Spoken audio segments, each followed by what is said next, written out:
What if I told you the most wanted criminal on Earth escaped from prison twice, once through a tunnel dug directly beneath his own shower? In the next 8 minutes, you're going to see how a poor farm boy from the mountains of Sinaloa became the world's most powerful drug lord, and how an international manhunt finally caught him through a phone call, a craving for fame, and one fatal moment of arrogance. Because this isn't just a manhunt story. This is the story of how the most dangerous man in modern crime was beaten by something he never saw coming, his own ego. Long before the world knew the name El Chapo, there was just a boy named Joaquín. He was born in 1957 in a small, impoverished village called La Tuna, tucked into the mountains of Sinaloa, Mexico, a region with almost no infrastructure, no real opportunity, and a long, dark history tied to the drug trade. His father, Emilio, was a cattle rancher who also grew poppy, by most accounts a harsh, difficult man. His mother, Consuelo, was the one steady presence in his life, and decades later, even as a billionaire fugitive, he would reportedly still find ways to visit her in secret. Joaquín grew up in poverty severe enough that, according to those who knew him, he sold oranges and sodas as a child just to help his family survive. There was no clear path out of that village, just two real options: stay poor or enter the one industry that already ran through the mountains around him. He chose the second. By his 20s, Guzmán had connected with established trafficking networks in the region, slowly working his way up from low-level transporter to a trusted operator. He earned his nickname, El Chapo, meaning shorty, for his short stature. But there was nothing small about his ambition. Over the following decades, he built one of the most powerful and sophisticated criminal organizations in modern history, at its peak, supplying a massive share of the cocaine entering the United States. He wasn't just a criminal anymore.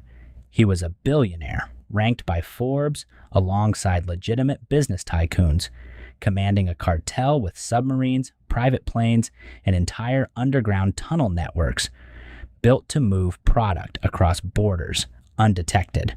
The boy who once sold oranges on a dirt road was now one of the most powerful men on the planet. In 1993, after years of bloody cartel conflict, he was finally caught and imprisoned in Mexico. 8 years later, he escaped, reportedly smuggled out, hidden inside a laundry cart.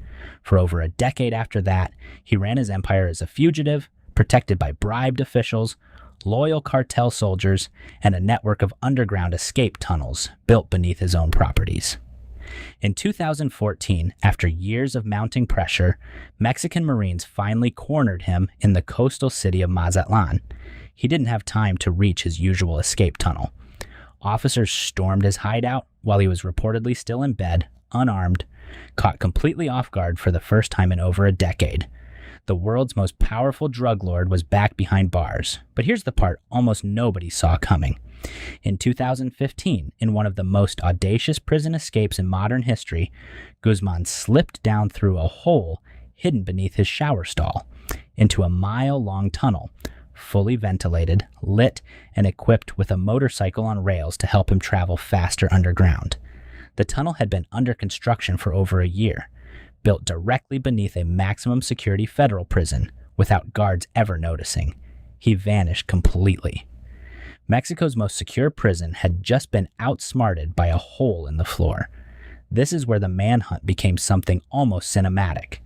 American and Mexican intelligence agencies began an intense pursuit, tracking encrypted communications, working sources inside the cartel, and slowly closing in on his network. But the breakthrough came from something deeply human: vanity. Guzmán had reportedly arranged meetings with actors and producers, intrigued by the idea of having his life story turned into a film. Those conversations, and the communication surrounding them, helped investigators trace digital footprints back toward his location. In October 2015, a journalist conducted a secret interview with him in a remote jungle location, a meeting that reportedly provided investigators with crucial location intelligence. The net was tightening, and Guzmán, for the first time, appeared to be running out of places to hide. In January 2016, Mexican Marines launched a raid on a hideout in Los Mochis. A firefight broke out. Guzmán and an associate escaped through a storm drain, emerging in a stolen car, attempting to blend into the city. He was caught hours later, hiding in a motel, exhausted, cornered, with nowhere left to run. This time, there would be no tunnel. But here's what this story's actually about. It's not really about drugs, tunnels, or billions of dollars. It's about the distance between where you start and what power can turn you into, and how the very same hunger that pulls a boy out of poverty can, decades later, become the thing that destroys him. Guzmán built an empire on being smarter than every system meant to stop him. Smarter than prisons, smarter than borders, smarter than the law itself. And for over a decade, he was right.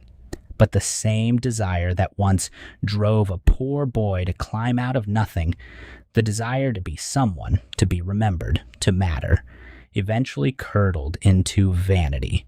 And vanity is the one enemy no tunnel can outrun. Today, Guzmán is serving a life sentence in a maximum security prison in the United States. No tunnels, no shower drains, no way out.